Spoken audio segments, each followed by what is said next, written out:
Alors, bienvenue à tous, ceux qui êtes ici à Mérignac, et bienvenue à toutes et tous ceux qui êtes sur les sites de l'ESP. Bienvenue à tous, donc depuis Pau, Mont-de-Marsan, Agen et Périgueux, puis bienvenue à vous tous et toutes, Bordelais, Bordelaises. J'ai le grand plaisir d'accueillir Catherine Mendonça-Diaz. Alors c'est un double plaisir. C'est d'abord une personne en fait qui est l'une des expertes peut-être les plus abouties sur la question de l'allophonie, dont on va parler de suite, et puis c'est par ailleurs une amie, donc c'est un grand privilège pour moi de pouvoir l'inviter. Peut-être un petit mot, était prévu une autre collègue, Cécile Goy, qui est par ailleurs aussi une excellente collègue à nous, puisqu'elle est dans le groupe qui s'appelle l'ADEB, une association qui s'appelle l'Association pour le développement de l'enseignement biplurilingue, ADEB. Il y a même un site, c'est adeb.asso, asso.fr. C'est une association qui a été créée une quinzaine d'années et qui travaille sur les didactiques de contact entre les différentes langues, notamment le français enseigné dans des lycées français ou établissements français de l'étranger, et puis bien évidemment le français enseigné à des élèves allophones, ou le français enseigné dans des cadres de bilinguisme. On pense au bilinguisme français langue régionale, notamment dans notre académie, avec l'occitan ou avec le basque, mais aussi avec d'autres langues. Bref, tout ce qui est didactique du biplurilinguisme. En effet, quand on apprend une langue, et c'est ce que Catherine va, je pense, développer, quand on apprend une langue à l'école, il y a déjà une langue qui est en place. Il n'y a pas de tabula rasa, comme on l'a dit parfois, ou comme on peut nous faire croire, chez l'enfant avant qu'il ne soit scolarisé.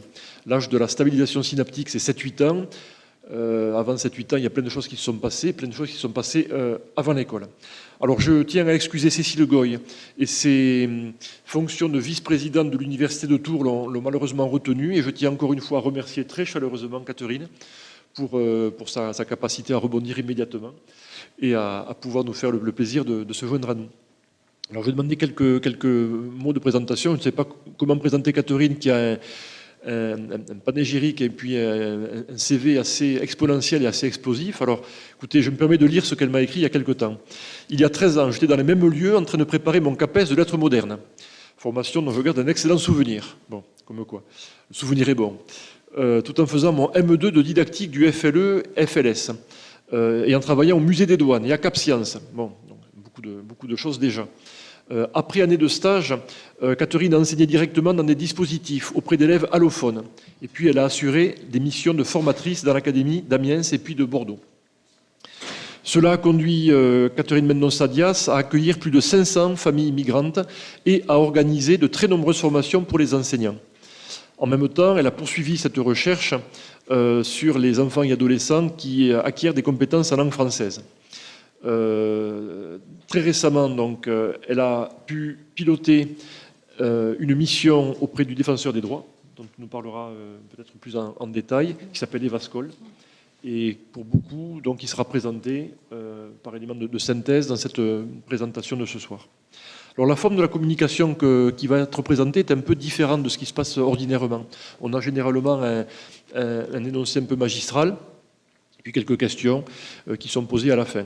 Ici, donc, la proposition qui était faite par notre invité, ça a été en fait à partir de 5 mots-clés, de pouvoir présenter de manière beaucoup plus interactive des éléments qui seront, je crois, d'une bonne dynamique de formation pour nous, enseignants, pour nous, stagiaires, pour nous, futurs enseignants, qui seront sans aucun doute amenés à travailler et à accueillir des élèves allophones et à travailler avec eux.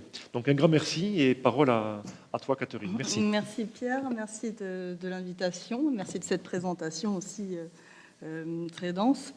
Alors c'est vrai que j'avais donné quelques petits mots de présentation, juste rappeler que je venais aussi de l'UFM, alors à l'époque c'était l'UFM de Bordeaux, donc j'étais contente de revenir ici.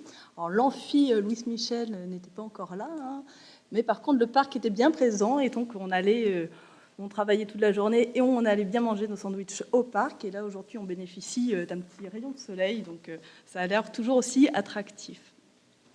Donc cette période de préparation du concours, et puis quand j'ai réfléchi à cette présentation de la conférence, je me suis projetée aussi sur la position des étudiants qui sont dans le master MEF.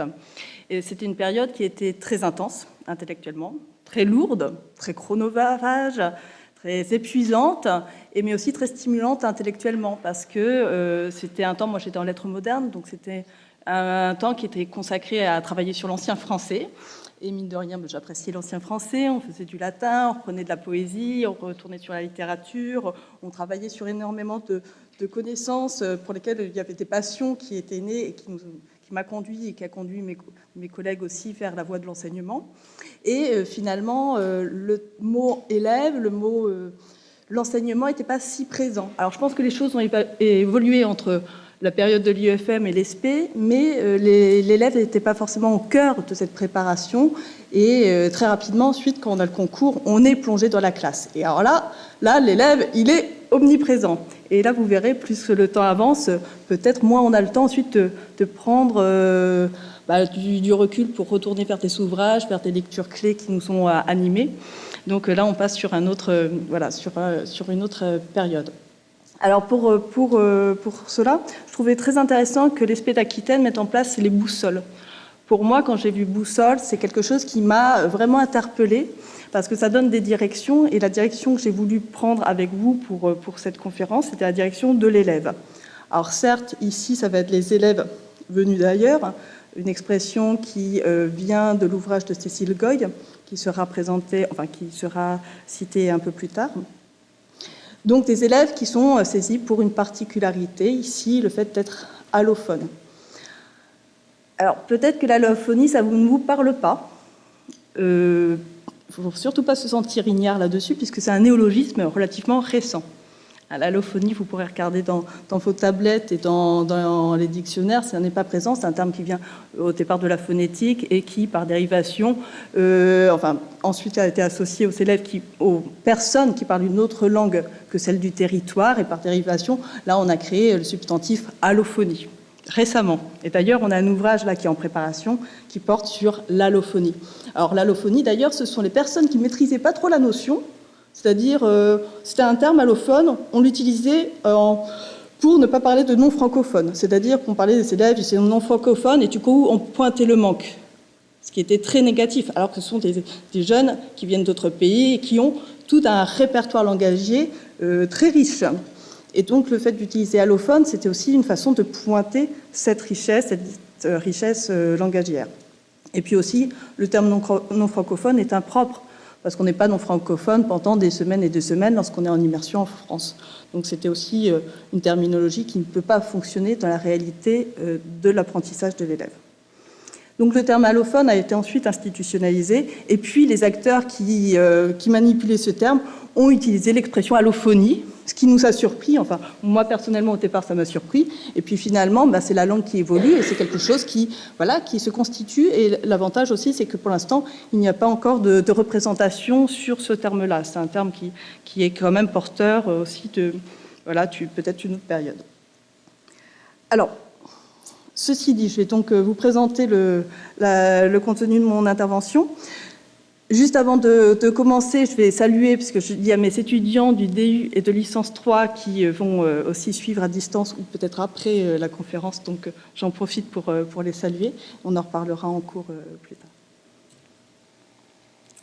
Alors, pour la conférence, j'ai souhaité ne pas faire une conférence magistrale. Donc là, j'expérimente avec vous une formule un peu atypique, c'est-à-dire que j'ai voulu mettre en place des petites vidéos et puis répondre dessus en ayant quelques éléments indicateurs qui vous seraient utiles. Donc je vais commencer par une vidéo documentaire de l'AFP, l'Agence France Presse, où vous allez voir une classe. C'est une façon de rentrer directement dans un milieu scolaire. Et donc, il va y avoir une enseignante qui s'appelle Hélène Samansky et qui, d'ailleurs, actuellement accueille nos étudiants de Paris 3 en stage. Alors, on va commencer directement par entrer dans un établissement scolaire. Bonjour. Bonjour madame. Bonjour monsieur. Bonjour. Vous vous rappelez? Elle s'appelle Déborah. Elle a 12 ans et elle arrive de République centrafricaine pour rejoindre son père, installé en France depuis déjà 17 ans. En ce début septembre, elle fait sa rentrée dans une classe ENSA, autrement dit réservée aux enfants non scolarisés auparavant.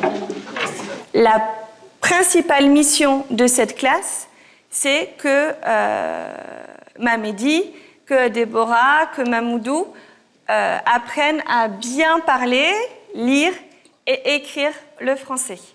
Venus d'Afrique ou du continent asiatique, les 15 enfants de cette classe d'accueil découvrent parfois l'école en même temps qu'ils découvrent la France.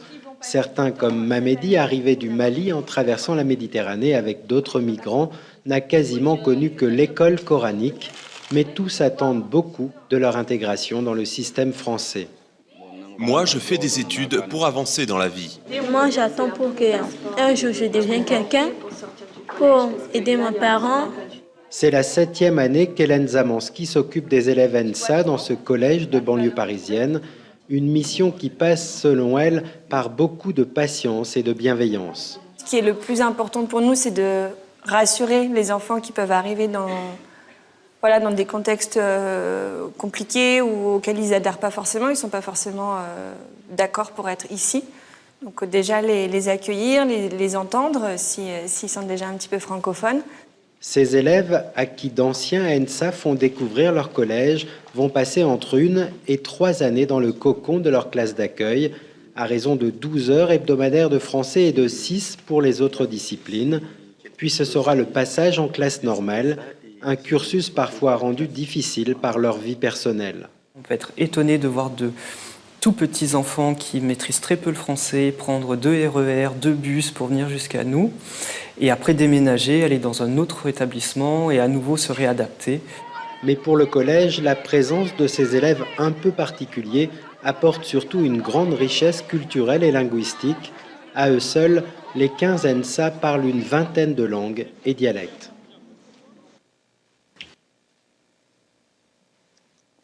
Donc, ce documentaire permet d'aborder les différentes entrées que j'ai choisies pour cette communication. Alors, tout d'abord, on voit la situation migratoire. Il y a donc des familles qui arrivent. On voit la situation de l'accueil. D'ailleurs, c'est ici l'image. On accueille la famille et puis la scolarisation. Ici, dans une unité pédagogique pour élèves allophones qui ont la particularité d'avoir été peu scolarisés antérieurement. Et puis, on va parler de l'allophonie, le fait de parler d'autres langues. Dans le documentaire, il sera question de cette richesse, cette diversité. Et l'enseignante va évoquer les objectifs de son unité, les objectifs de son enseignement, qui ne sont pas des objectifs exclusifs, mais notamment l'appropriation de la langue française. Et évoquer un peu l'enseignement, ça on va le voir en dernier point. Donc ce sont les cinq entrées que j'ai choisies de vous présenter pour cette communication. J'espère que ça va vous permettre en fait d'avoir une représentation de ce qui se passe lorsque des élèves arrivent, vous permettre aussi de vous décentrer pour essayer de comprendre un peu le point de vue de l'enfant et pas simplement la position de l'adulte vis-à-vis de l'élève et des objectifs, du socle, etc. Donc avoir peut-être un point de vue un peu plus élargi pour qu'on ait aussi une approche holistique de l'enseignement auprès des élèves, de façon générale d'ailleurs. Alors, pour la question du fait migratoire, mon choix s'est porté, alors j'avais plusieurs choix vidéo, mon choix s'est porté sur un extrait vidéo québécois. Alors, québécois, pourtant, là on est dans le contexte français, c'est simplement que je travaille avec des collègues québécois et on s'est rendu compte, notamment avec Yann Carrien et puis d'autres collègues, que finalement on était dans des configurations analogues avec des situations, on a des élèves qui viennent d'autres pays, qui ont d'autres parcours et ils arrivent, ils sont scolarisés, les enseignants doivent faire face à des particularités, des profils langagiers, scolaires, aussi personnels. Ici, ce choix d'extrait vidéo, c'est pour aussi permettre à faire exprimer le fait migratoire à travers la parole de l'enfant ou de l'adolescent, pour le coup. Il s'agit en fait d'un documentaire qu'on peut se procurer en DVD, il s'appelle « Bagages ». Alors en fait, c'est un projet de classe qui a été réalisé dans l'école Paul Gérin de la Joie d'Outremont, à Montréal. Et ce projet de classe consistait à réaliser une pièce de théâtre. Cette pièce de théâtre avait pour thématique parler de la migration. et donc permettre de faire émerger la parole des élèves là-dessus, de pouvoir échanger et travailler aussi sur le discours autobiographique. Le travail a été mené avec l'enseignante, une comédienne, et puis Paul Thom, réalisateur, a filmé à la fois le spectacle, mais aussi toute la préparation en amont. C'est un projet ensuite qui s'est perduré, je crois, les années suivantes. Donc là, je vais vous montrer simplement le teaser, qui va permettre en fait de mettre des mots, les mots des enfants sur le fait d'être migrant ou d'être migré, puisqu'ils ils ont quitté leur pays. Alors, je ne me trompe pas.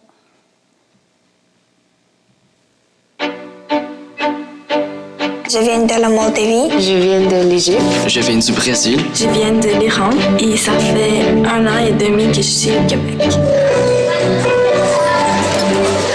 Racontez mon histoire! Зачем вам это? Я не говорю по-французски, вам не будет интересно.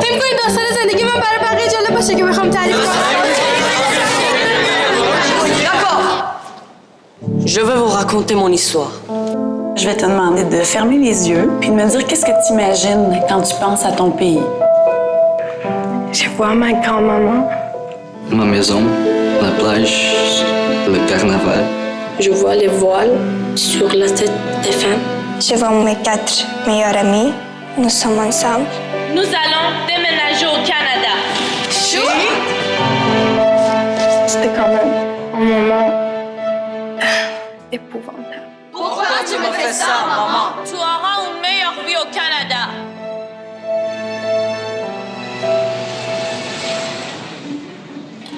Je suis contente de vous voir et de commencer le projet.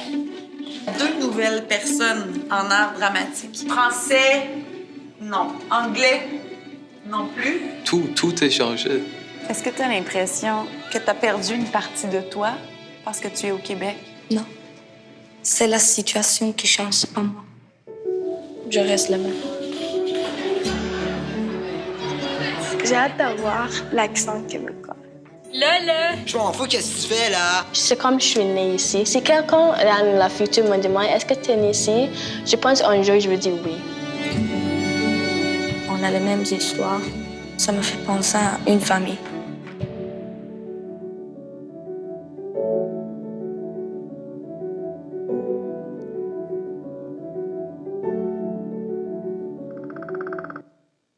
Excusez-moi pour les problèmes de visionnage. Alors, j'apprécie. Alors, ensuite, c'est la parole de l'enfant, mais dans le contexte scolaire. Donc, il y a des limites dans l'expression et puis dans la façon dont c'est présenté aux spectateurs. Mais j'ai trouvé cet extrait particulièrement intéressant parce qu'en fait, j'ai beaucoup enquêté auprès des enfants, et notamment en travaillant à partir de dessins. Et ces phrases, il y a certaines phrases, je les ai entendues presque telles quelles. Notamment, c'est pas moi qui change, c'est la situation qui change. Ça, c'était des mots que j'ai entendus des élèves. Si l'importance de l'UPE2A, là, ça s'appelle classe d'accueil là à Montréal, mais il y a des phrases réellement, on les entend et ça rentre vraiment en résonance, comme quoi il y a des choses. Voilà, c'est quelque chose qui traverse, qui n'a pas de frontières. Ce sont des situations, quelles que soient les langues. Lorsque les enfants sont migrants, il y a des choses qu'on retrouve d'un point à un autre, et donc on peut travailler aussi avec des collègues sur d'autres territoires sur les mêmes problématiques. Alors, juste, c'est un petit point, juste pour vous dire, si ça vous intéresse, ce projet théâtral, je vous invite à regarder le site Elodil québécois, Éveil au langage et ouverture à la diversité linguistique, avec les travaux de Françoise Armand. Alors, aide migrant, donc je vais vous donner quelques indicateurs assez rapidement. En France, on recense 60 700 élèves allophones pour 2016-2017. Ce sont des chiffres approximatifs, mais qui donnent quand même une échelle de grandeur. Ce sont des chiffres qui ont été récoltés parce qu'il y a une enquête annuelle. Et donc, chaque année, les établissements scolaires doivent indiquer combien d'élèves allophones ils ont dans leur établissement. Alors, des fois, c'est 1, des fois, il n'y en a pas, des fois, il y en a tout un dispositif, etc. Les chiffres remontent à la division à Paris où il y a le service des statistiques et ça nous donne ces chiffres, voilà, qui concernent en fait les élèves qui sont arrivés dans l'année en cours ou l'année précédente. Mais sachant qu'en fait, il y en a plus, puisqu'il y en a qui sont arrivés il y a 3 ans, il y a 4 ans, et l'apprentissage de la langue française, c'est pas sur une seule année. Donc, ce petit point que je souligne, c'est simplement dire que vous allez être amener en fait à avoir des élèves allophones dans votre classe, avec des degrés différents de langue française. Alors pourquoi l'enfant est parti? Alors, je parle souvent que l'enfant est migré parce que c'est pas une décision d'enfant de partir de son pays, c'est une décision d'adulte. Généralement. Ensuite, l'enfant adhère ou non à cette trajectoire migratoire. Alors, il peut être parti seul et hors cadre familial. C'est donc le cas des mineurs non accompagnés. Tout à l'heure, il y avait une collègue du lycée qui expliquait justement qu'il y en a de plus en plus. Alors, ce sont des jeunes qui quittent leur pays pour plusieurs raisons, soit qu'ils sont exploités, soit parce qu'il y a des problèmes, soit on a aussi des enfants soldats, soit il y a pas mal de situations très complexes qui amènent en fait un jeune à quitter son territoire et à parcourir de longs kilomètres pour arriver dans un autre pays, qui n'est pas forcément le pays de destination, hein. On a des récits de Kaboul à Calais, par exemple, l'histoire d'un Afghan qui explique bien que c'était pas à Calais qu'il voulait s'arrêter, il voulait partir en Angleterre. Donc, on a le cas des mineurs non accompagnés. Si cela vous intéresse, vous pouvez vous reporter aux travaux d'Angelina Etiamble et Omar Sana, qui ont fait un rapport et qui permettent en fait d'avoir des typologies de situations. Ensuite, il y a des enfants qui partent vers un nouveau cadre familial. C'est un cas très courant, notamment le regroupement familial, où on a un enfant il a son père ou sa mère qui est en France, et après plusieurs mois ou plusieurs années, parce que des fois la possibilité de regagner le pays prend plusieurs années, il va retrouver un membre ou une famille reconstituée, il va découvrir un petit frère ou une petite sœur. Et en même temps qu'il retrouve, il quitte les membres de la famille qui s'occupaient de lui précédemment.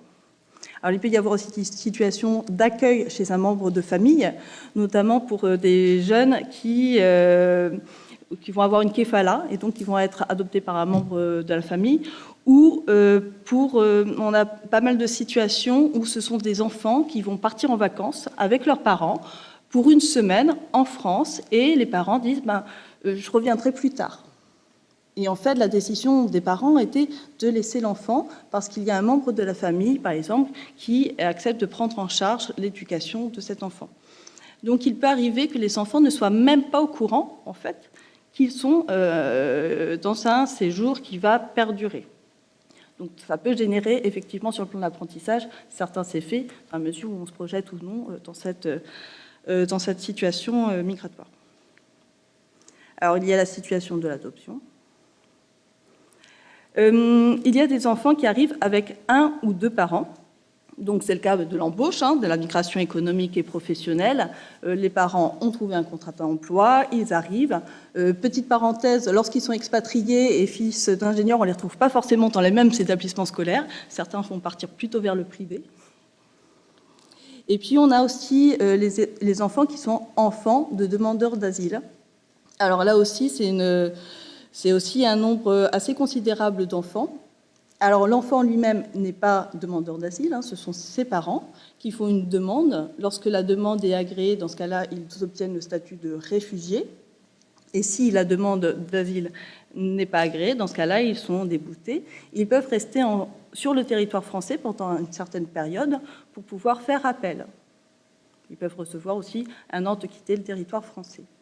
Mais dans cette période, c'est une période qui est très fragilisante pour l'enfant, puisqu'en fait, les parents peuvent rester en France, mais ils ne bénéficient plus de droits, ils ne bénéficient plus d'aide, et ils n'ont pas le droit de travailler. Donc, ils sont dans une situation de paupérisation accrue, extrêmement précaire. Ce qui fait que lorsque ça arrive dans son établissement, c'est très difficile, et donc ça demande à toute l'équipe éducative de se mobiliser, parce qu'on se retrouve avec des enfants qui sont des fois un peu mis en danger ou qui se retrouvent dans une situation où ils n'ont pas de logement. Donc je cite parce que c'est des cas quand même qui peuvent arriver. On a aussi les enfants qui arrivent pour les soins médicaux, notamment en région parisienne, et des retours de Français. Alors sur le plan de l'enseignement, ça va créer une instabilité du projet, du logement, de la cellule familiale. Alors, j'avance parce que je vois que le temps avance. Alors ça, c'est un petit clin d'œil pour les personnes qui vont rester dans l'enseignement ici. C'est pour vous montrer une cartographie qui date de 2015-2016 que j'avais produite pour le rapport Evascol à partir des données du rectorat du CASNAV. là, on voit en fait qu'il y a des élèves qui sont éparpillés, enfin, là c'était dans l'académie, et qui sont éparpillés un petit peu partout. Donc c'est vrai que vous allez pouvoir vous retrouver dans des établissements où il va y avoir des élèves allophones. Alors, j'ai choisi pour chaque entrée 3 références bibliographiques pour pas vous noyer. Donc c'était très dur de faire une sélection. Donc j'ai sélectionné François Héran, et je signale qu'il va être en conférence le mois prochain, ou en mars, là, c'est en mars, à Bordeaux. Donc vous pourrez retrouver ça, c'est organisé avec la municipalité de Bordeaux. Alors c'est un petit livre très, très, très simple, Parlons immigration en 30 questions, et très efficace, très précis. C'est un sociologue, anthropologue, et qui travaille aussi sur la démographie et sur les statistiques. Et donc c'est vraiment un ouvrage qui permet d'avoir des repères. Ensuite, je vous ai proposé aussi l'ouvrage de Marie-Rose Moreau, En clinique transculturelle, enfant d'ici, venu d'ailleurs. Elle est passée le mois dernier, elle est venue faire une conférence aussi sur Bordeaux, à l'Université de Bordeaux. Et puis, avec Maïtena Armagnac, nous avons travaillé sur l'expression du point de vue de l'enfant sur la migration à partir de leurs dessins. Et là, vous pouvez retrouver des dessins qui sont en ligne sur Internet. Je vous donnerai les références tout à l'heure. Donc voilà, trois références. Alors, on arrive à la scolarisation. Donc pour la scolarisation, j'avais pensé, donc voilà, les élèves arrivent, cette trajectoire migratoire, et ensuite, ils vont arriver en classe. Alors comment ça se passe, le début de la scolarisation? Alors, j'avais pensé faire venir une collègue qui est professeure des écoles au collège, et puis comme voilà, c'est un peu tard, on ne savait pas s'il allait pleuvoir, parce qu'en ce moment, il n'arrête pas de pleuvoir et on est en vélo, donc finalement, on s'est dit, on va faire un montage vidéo, je lui fais une petite interview, et donc je vous repasse le montage vidéo qui va vous permettre en fait d'avoir le discours d'une professionnelle, Michel Leroy, qui exerce dans un dispositif bordelais.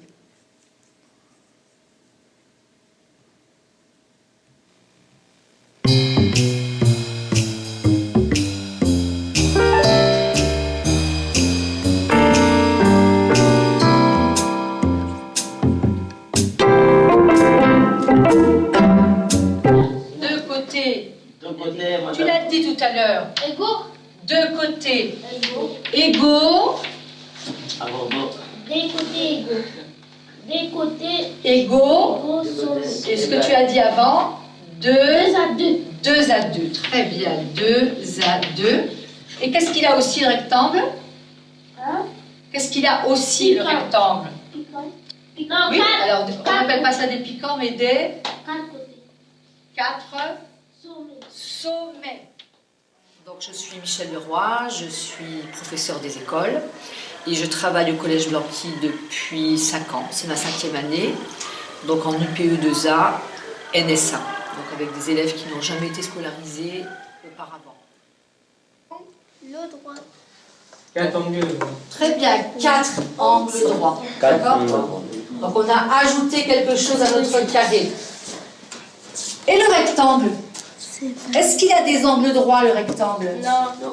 Alors, des fois, ils ont été un petit peu scolarisés et ils ont des petites bases. Là, on a de plus en plus d'élèves qui n'ont réellement jamais mis les pieds dans une école à cause des guerres ou à cause de situations familiales dramatiques. Allez, asseyez-vous, je fais l'appel.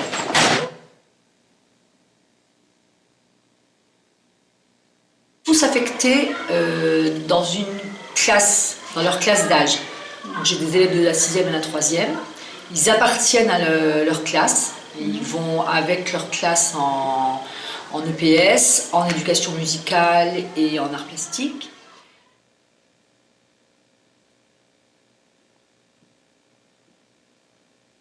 Donc ça me fait des élèves de la 6e à la 3e, de 11 ans à 16 ans.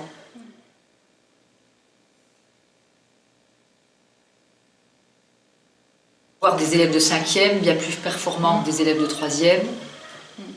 Et puis des élèves qui sont performants en maths, qui ne sont pas du tout en langue, enfin, qui n'entrent pas dans la lecture ou qui n'entrent pas dans le processus d'écriture. Et inversement, des élèves qui commencent à lire, à rentrer dans l'écriture et qui n'arrivent toujours pas à comprendre certains concepts en mathématiques. D'accord.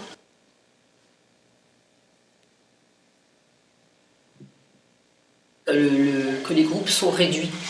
Ça, c'est plutôt intéressant pour faire un travail plus soutenu.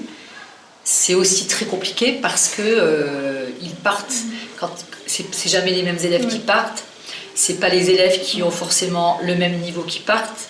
Et je peux me retrouver avec, par exemple, 3 élèves avec 3 niveaux complètement différents.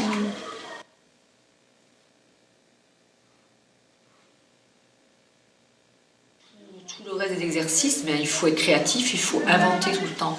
Parce que les supports, donc on est dans le cycle 1, début de cycle 2, il faut que ce soit aussi adapté à des élèves de 15 ans.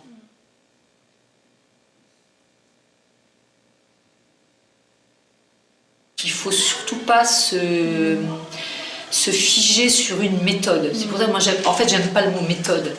Parce que c'est des supports plutôt. C'est des supports et c'est des façons d'entrer dans la lecture. Il y a des élèves qui vont faire les analyses eux-mêmes. Donc ceux-là, ils ont toutes les chances de réussir. Ils vont comprendre que gospodine, ça commence comme gomme. Ils vont déchiffrer le mot gomme comme ça en se disant tiens, ça c'est voilà. Ils vont utiliser leur connaissance. Il y a des élèves qui ne font que photographier les mots et donc c'est difficile parce qu'au début ils ont très peu de mots. Ils ont déjà très peu de mots à l'oral, donc il faut d'abord qu'ils donnent du sens aux mots qu'ils photographient à l'écrit pour pouvoir s'en emparer. Et les élèves, il y a des élèves aussi qui vont avoir besoin de faire de la combinatoire tout le temps, de savoir que O et I ça fait oua et que donc de et oua ça fait joie. Le carré. Vous avez écrit 4 côtés égaux, 4 sommets. Et bien à côté, vous trouvez une petite place et vous écrivez 4 angles droits. Moi j'ai écrit 30, ça va? Est-ce que tu as écrit 4 angles droits? Non, tu ne l'as pas écrit, tu l'écris ici. Personne ne l'a écrit, parce qu'on vient de le découvrir. Donc on écrit ça en plus, là où vous avez...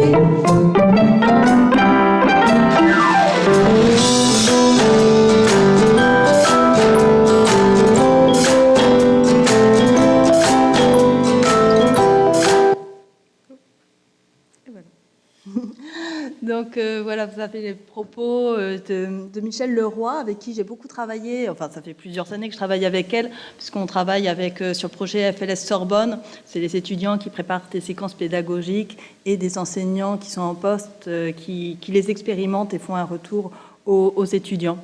Donc j'ai pu assister à des mises en œuvre de séquences.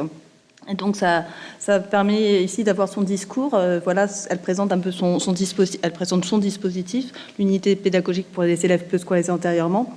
Et puis elle fait part aussi de certaines difficultés dans cette organisation en unité, avec des élèves qui viennent de différents âges, le fait qu'il n'y ait pas de support, le fait qu'il faille créer, le fait que certains élèves apprennent à lire dans une langue seconde pour lesquels ils n'ont pas encore de compétences, voilà, ils n'ont pas encore de la maîtrise à l'oral. Donc voilà, ça permet d'avoir cette présentation bien plus vivante que si je vous l'avais présentée moi-même. Alors, j'ai essayé de rapidement vous expliquer comment la scolarisation est mise en place, plus spécifiquement pour des élèves qui viennent d'un autre pays. Ça, c'est un petit peu la page utile, hein, parce que vous ayez cette connaissance institutionnelle. Donc, lorsque l'élève arrive avec sa famille, il va être accueilli par un service du rectorat qui s'appelle le CASNAV. C'est le Centre académique pour la scolarisation des élèves allophones nouvellement arrivés en France et des élèves issus des familles itinérantes et de voyageurs. Donc, j'espère que vous avez tous retenu. Voilà. Je l'ai écrit après pour mes mots. Donc, le CASNAV, en fait, c'est un service du rectorat qui ce sont tout simplement des enseignants qui ont une décharge, qui sont en poste, mais qui vont avoir une matinée, une journée de décharge où ils vont s'occuper d'accueillir des familles ou bien de faire de l'information ou de la formation auprès d'enseignants qui ont des élèves allophones. Ils font aussi de la création d'outils, enfin ils font énormément de choses et c'est une équipe là qui permet de pouvoir assurer l'accueil, le suivi et tout ce qui aussi les ressources, aussi un soutien aux ressources pédagogiques. Alors, lors de cet accueil, il y a un entretien permettant de pouvoir connaître un peu la scolarisation antérieure de l'élève, et puis ensuite un bilan qui est fait avec toutes les précautions qu'on peut avoir dessus. Il y a Emmanuel Huvert et Cécile Goy d'ailleurs qui ont écrit dessus. Voilà, il y a des précautions parce que les élèves, lorsqu'ils arrivent, ils n'ont pas forcément des performances qui correspondent à leur classe d'âge. Mais ça permet d'avoir des indicateurs, déjà savoir s'ils sont lecteurs ou non lecteurs. D'accord ? Ça donne des indicateurs ensuite. C'est à prendre aussi avec des fous. Voilà. Alors, lorsqu'ils sont accueillis, ensuite, ils peuvent être inscrits, avoir une double inscription. C'est-à-dire que tout élève est inscrit dans sa classe de rattachement, que ce soit en CP, en CE1, en 6e, en 5e, en seconde, etc. Si dans la ville, il y a une unité pédagogique pour élèves allophones arrivants, donc une UPE2A. Alors avant, on appelait ça des classes d'initiation dans le primaire, par exemple, ou des cours de rattrapage intégrés. Et puis dans le secondaire, on appelait ça des classes d'accueil. Alors on a harmonisé l'expression, donc c'est UPE2A. Donc s'il y a une UPE2A, l'élève peut avoir cette inscription pédagogique. De ce fait, il va être retiré de sa classe de rattachement pendant un volume horaire variable. Ça dépend du nombre d'heures, des moyens de l'établissement. La circulaire de 2012 indique que ça serait autour de 9 heures pour les enfants du primaire et autour de 12 heures pour les enfants du secondaire, d'apprentissage intensif de la langue française, avec éventuellement des cours dans certaines disciplines, telles que les mathématiques ou les cours d'anglais, par exemple pour certains enfants qui n'ont pas étudié l'anglais dans leur pays d'origine. Mais ça, c'est très variable. Justement, nous avons travaillé sur un rapport, le rapport Evascol, qui a été évoqué dans l'introduction de Pierre. C'est variable d'une académie à l'autre et même d'une ville à l'autre. Alors, s'il n'y a pas d'UPE2A, dans ce cas-là, on organise de façon interne, et dans ce cas-là, on contacte le CASNAV, on organise de façon interne un accompagnement linguistique. Alors, dans les UPE2A, les élèves vont étudier le français en tant que langue scolaire. C'est-à-dire que la finalité, c'est pas qu'ils sachent aller à la boulangerie pour savoir s'ils vont acheter une chocolatine ou un pain au chocolat. C'est de pouvoir comprendre le discours du professeur de mathématiques, d'histoire-géographie, de pouvoir interagir, sachant que dans l'univers scolaire, certes on parle de la langue de l'école, mais c'est pas aussi compartimenté. Forcément, il y a de la communication usuelle, informelle qui est travaillée, mais l'objectif qui est visé par l'enseignant va aller au-delà, essayer de faire travailler les discours en langue française pour que les élèves puissent ensuite acquérir de l'autonomie dans l'ensemble des disciplines. Donc il y a vraiment une visée scolaire. Et donc on peut parler dans les unités pédagogiques pour élèves allophones arrivants, certains cours de disciplines dites non linguistiques, ce qui est complètement impropre parce que normalement c'est plutôt pour les sections internationales, sections bilingues, mais c'est pour dire qu'il y a certains cours tels que les mathématiques, des disciplines dont l'objectif, la finalité, ce n'est pas la langue, mais ça va être les mathématiques. Et donc il y a ce type de cours qui peuvent être présents dans les UPE2A. Alors des fois c'est les mathématiques, des fois il y a aussi l'histoire-géographie, il peut y avoir les sciences, ça c'est très variable d'une discipline à l'autre. Donc l'enjeu ça va être à la fois de travailler les compétences scolaires de la discipline et de travailler aussi les dimensions langagières. Ce qui est un gros enjeu pour l'enseignant, on le verra au moment de l'enseignement de la dernière rubrique que je vais vous présenter de la formation. Alors tout cela, vous le retrouvez de façon très cadrée dans la circulaire de 2012, avec tous les éléments institutionnels, factuels, sur lesquels vous pouvez vous reporter, vous trouvez facilement en ligne. Alors je vous ai remis, juste pour mes mots, alors, je ne sais pas si vous êtes comme mes étudiants, vous prenez une photo, mais comme c'est sur YouTube, vous pourrez toujours faire un arrêt sur image, les sigles et acronymes, si vous ne les connaissez pas. Voilà, pour le site, notamment celui du CASNAV, qui est particulièrement long et qui demande un entraînement de plusieurs années pour pouvoir le dire rapidement. Alors pour ce point sur la scolarisation, j'avais retenu forcément sur la scolarisation le rapport qu'on vient de terminer, le rapport Evascol, qui est en ligne accessible sur le site du Défenseur des droits. Donc la référence Armagnac, Cossé, Mendonça, Rigoni, Tersini, c'est en tant que coordinatrice, voilà, vous avez nos noms, mais ensuite c'est une équipe extrêmement élargie avec beaucoup de chercheurs de différentes disciplines, et nous avons travaillé sur une analyse de 4 académies pour voir les conditions de scolarisation depuis l'arrivée en France, et puis comment ça se passe dans les classes, avec différentes entrées, notamment les entrées sur les compétences ou sur le point de vue de l'enfant. Donc ça, vous le retrouvez. Ensuite, un autre ouvrage, alors là, c'était difficile aussi de faire tes choix, je vous propose aussi celui de Jean-Louis Schiss, qui est dirigé par Jean-Louis Schiss, parce qu'il y a plusieurs chapitres qui ont été rédigés par des personnes qui sont expertes de ce terrain. Donc, immigration, école et didactique du français. J'aurais pu en mettre d'autres, notamment celui de Nathalie Auger, etc., mais je la cite plus loin. Et puis, Cécile Goy, avec Des élèves venus d'ailleurs, qui est un best-seller, puisqu'il est beaucoup lu, il est beaucoup utilisé, et il vient d'être réédité et réactualisé en 2015. Donc, c'est un ouvrage vraiment qui fait sens, qui est de bon sens, et qui donne voilà, des indications très claires sur les différents points là, qui viennent d'être abordés, avec aussi des pistes de travail. Alors, j'enchaîne sur mon 3e point. Je vous rassure, les 2 derniers, je les ai fait plus rapidement parce que je m'étais dit que je n'aurais pas le temps d'arriver jusqu'au dernier, donc je vais réduire. Donc, plus on avance, plus les points vont comme ça un peu se réduire. Alors là, c'est allophonie. Donc, je vais vous... ça va être allophonie. Donc, vous avez compris, je l'ai évoqué tout à l'heure en parlant du titre, c'est avoir une autre langue. Donc là, j'ai voulu faire une mise en situation. C'est quelque chose qu'on mène lorsqu'on fait de la formation ou lorsqu'on fait, par exemple, on travaille avec les étudiants de licence, de master, etc. Et on a nos collègues qui sont didacticiens de mathématiques qui font la même chose. Donc il y a un groupe qui s'appelle MathMonde à Paris Diderot et qui invite des enseignants de mathématiques de différentes langues. Alors des fois ils vivent en France, mais ils sont dans des sections bilingues, mais ils les invitent à faire un cours de mathématiques dans une autre langue pour mettre en situation. Donc là, je vais vous le faire très rapidement avec Kirichenko et Okuevetskaya. Donc on va partir en Russie. Au niveau collège. Alors, j'ai pas su exactement, ça va être très bref, c'est sur le triangle, et c'est entre niveau collège, donc j'ai pas regardé le programme mathématique en France pour savoir exactement à quelle classe ça correspond, mais vous qui faites votre concours, vous devez mieux savoir que moi. Donc, je vais vous montrer une petite vidéo. Alors, pour les besoins de la présentation, je l'ai coupé, mais vous pouvez retrouver l'intégralité sur le site de Paris Diderot.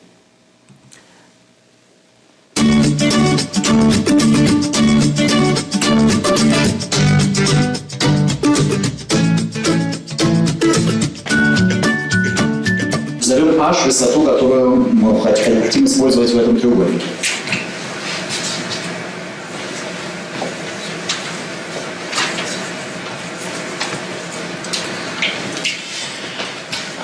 Значит, на расстоянии H проводим параллельную стороне АБ.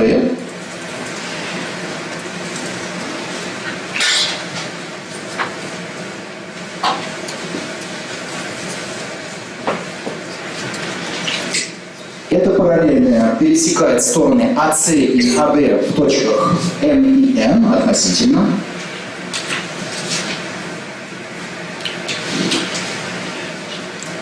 На отрезке МН строим середину, точку середины. Через эту середину проводим перпендикуляр к стороне МН. И точка пересечения этого перпендикуляра со стороной АБ дает исходную точку К.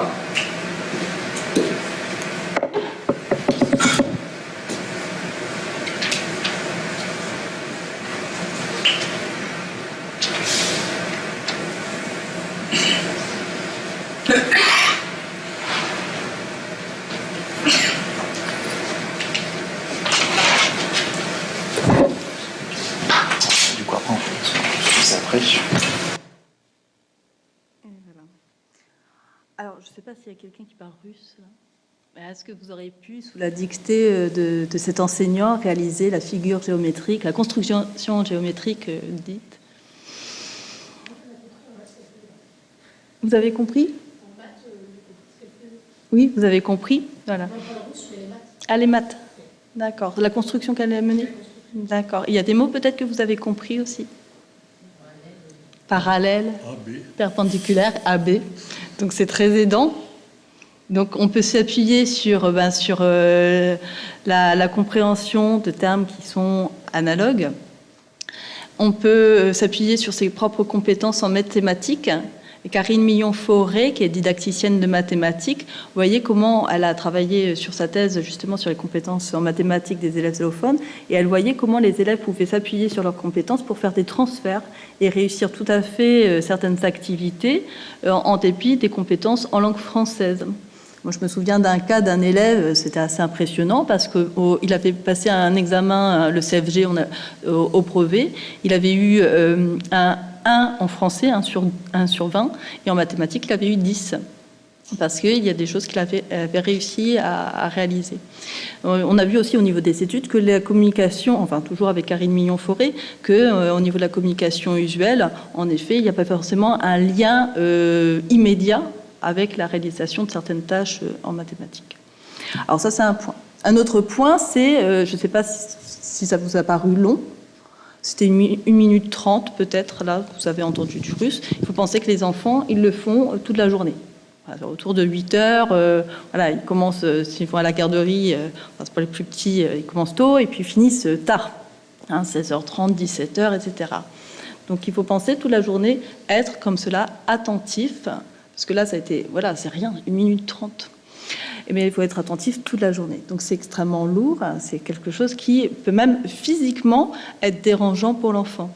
C'est pas inhabituel que certains enfants se plaignent d'avoir mal à la tête, mal au ventre, de physiquement être épuisés avec la charge linguistique. Ça, on l'entend chez les jeunes. Donc voilà, ça peut même physiquement avoir un effet. Alors voilà, on peut s'appuyer sur ses compétences, on peut aussi, voilà, on s'entend aussi avoir des difficultés à suivre. Et puis on a aussi, dans le fait d'être confronté à une nouvelle langue, on n'a pas forcément les mêmes priorités que l'adulte. Ce qui vous paraît important peut-être de retenir ici en tant que professeur de mathématiques, c'est que l'enfant il est bien retenu, qu'il faut qu'il y ait une perpendiculaire, mais l'enfant peut-être, lui, ce qu'il a retenu, c'est un autre mot qui n'est pas du tout l'objectif ou l'objet du cours.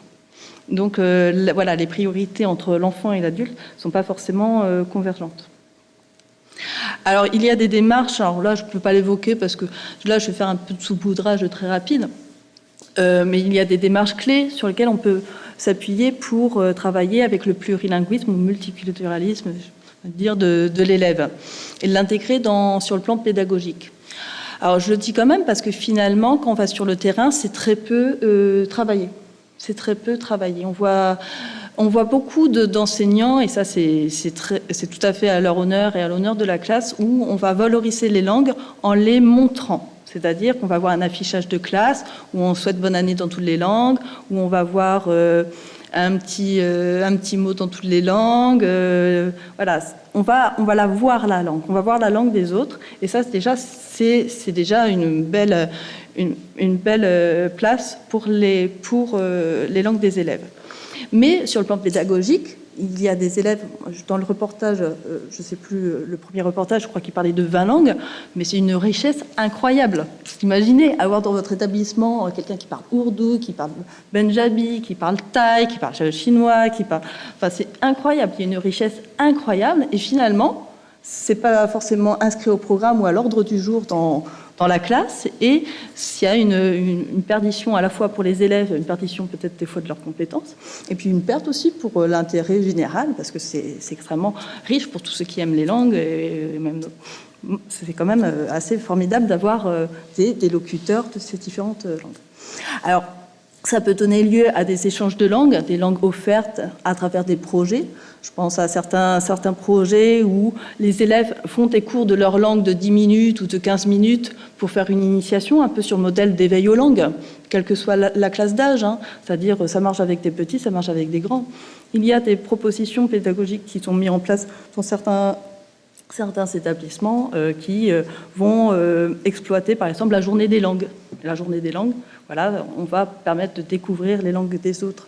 Mais ça peut être quelque chose qui est un projet qui est plus régulier au long de l'année. Les langues aussi, c'est toujours très étonnant, c'est que les enfants n'écrivent pas leur langue sur leur cahier.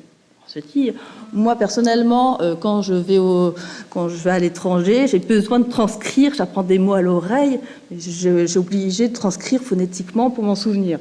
Sinon, je serais incapable, et puis ça me sécurise. Donc je l'écris avec du français, je fais mes petites traductions, etc. Puis je suis sûre, on partirait au Japon, on s'entraiderait avec la langue française. Et paradoxalement, les enfants ne se l'autorisent pas. Parce qu'ils sont intégrés, qu'ils sont là, ils doivent apprendre à étudier la langue française. Et on voit leur cahier, très, très peu. Même le dictionnaire, il reste caché au fond du cartable.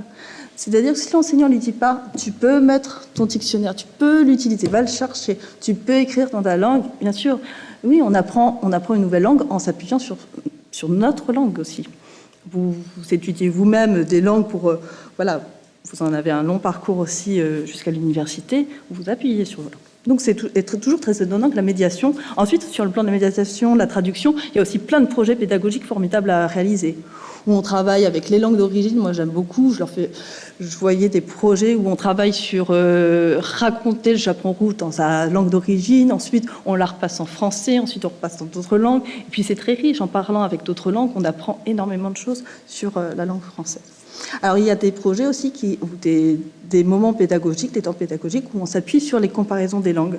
Alors là, je vous renvoie, alors je ne l'ai pas montré, parce que c'est aussi, je l'adore, c'est Comparons nos langues. Donc ça, c'est un grand aussi, on le présente très, très régulièrement. Donc je vous invite à regarder Comparons nos langues, que vous trouvez sur Internet aussi, de Nathalie Auger, qui permet de voir des situations de classe où le professeur s'appuie sur la comparaison des langues pour faire apparaître certains phénomènes, par exemple métalinguistiques ou en grammaire, etc.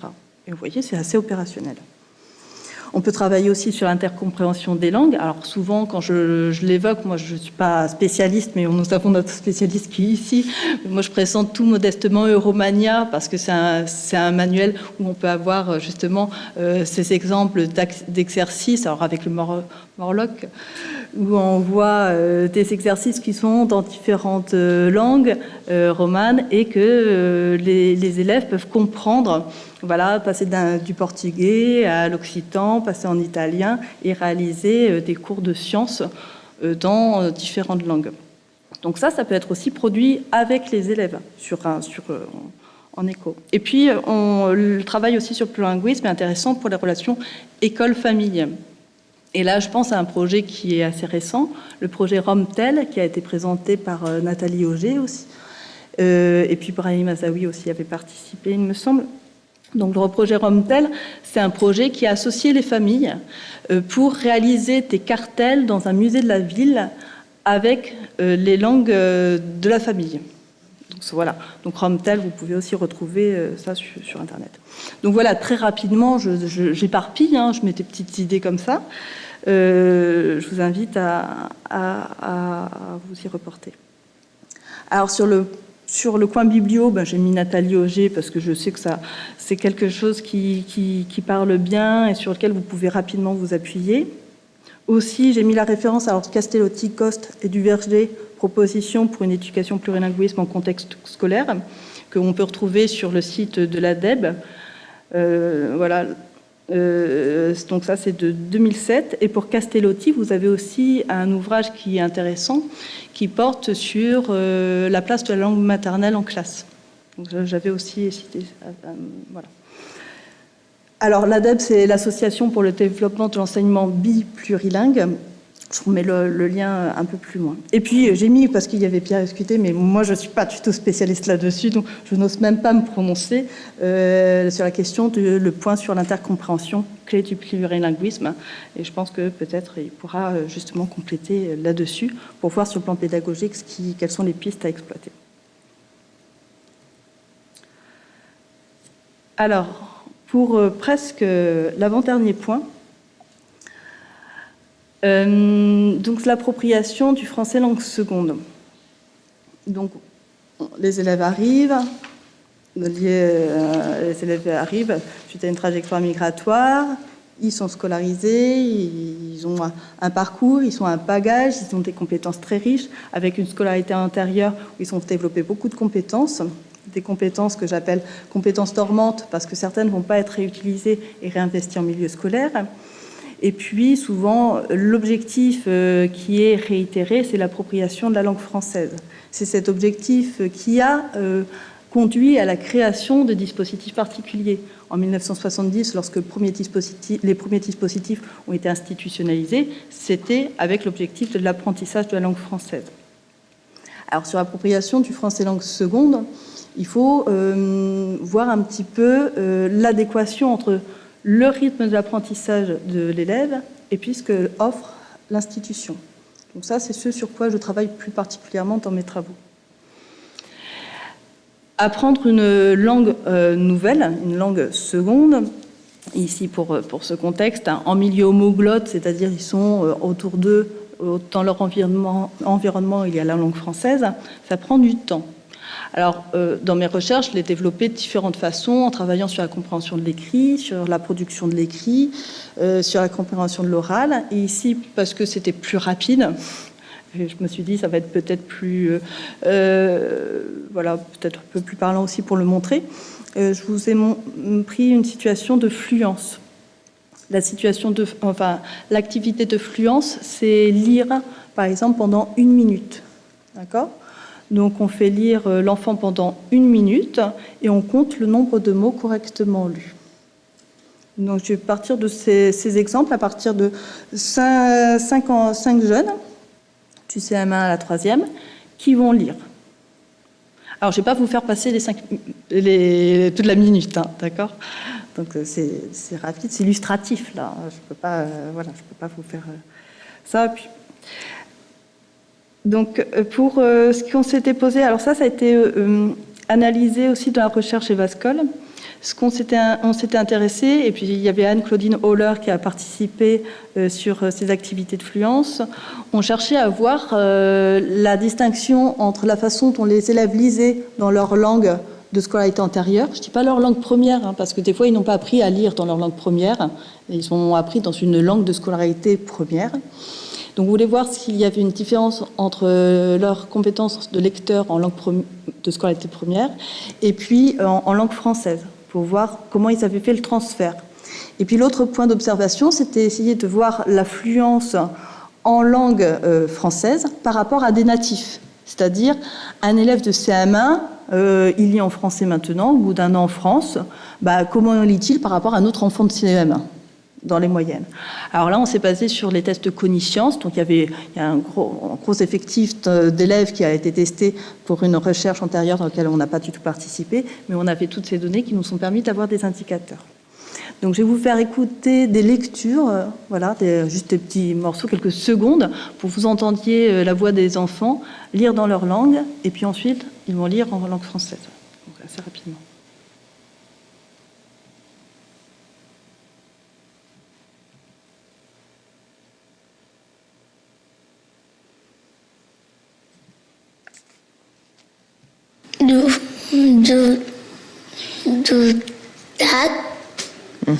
Dudak. Mais je ne sais pas parler turc, moi. Je me regarde, mais... Dudak varmasam.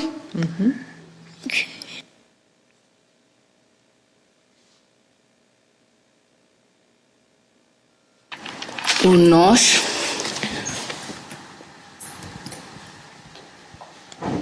planeta tem hoje é dia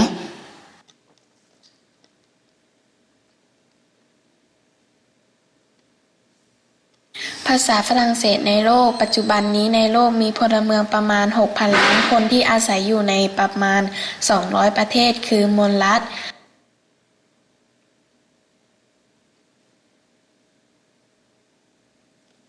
Gezegenimizde yaklaşık 200'e kadar ülke ya da devlet yaşayan yaklaşık 6 milyar insan var. Bu ülkelerde yaşayanlar farklı.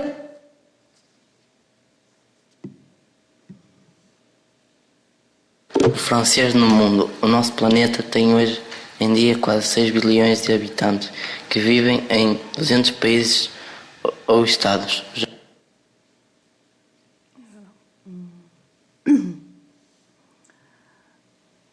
Donc là, on entend qu'il y a des élèves qui sont en difficulté de lecture, certains qui se débrouillent, et puis d'autres qui lisent très très vite et qui ont plus d'assurance, notamment la jeune fille qui lit en taille, qui lit très rapidement. Certains ont appris à lire dans une langue seconde, d'accord. Hein, on voit par exemple, il y avait Antonio, il avait le créole en langue première, il a appris la langue portugaise, et puis Sally, il avait en langue première turque, mais il a appris à lire en bulgare. D'accord. Donc ce sont déjà des élèves qui ont quand même développé des sacrées compétences, même en termes de plurilinguisme. Alors, mais certains sont en difficulté, d'autres plus à l'aise. Alors, on va écouter maintenant en langue française. Et puis, je ferai une rapide synthèse. C'est leur tort du meilleure mesure petit qui L'histoire dit Moussi, petite qui vit dans une ville maison.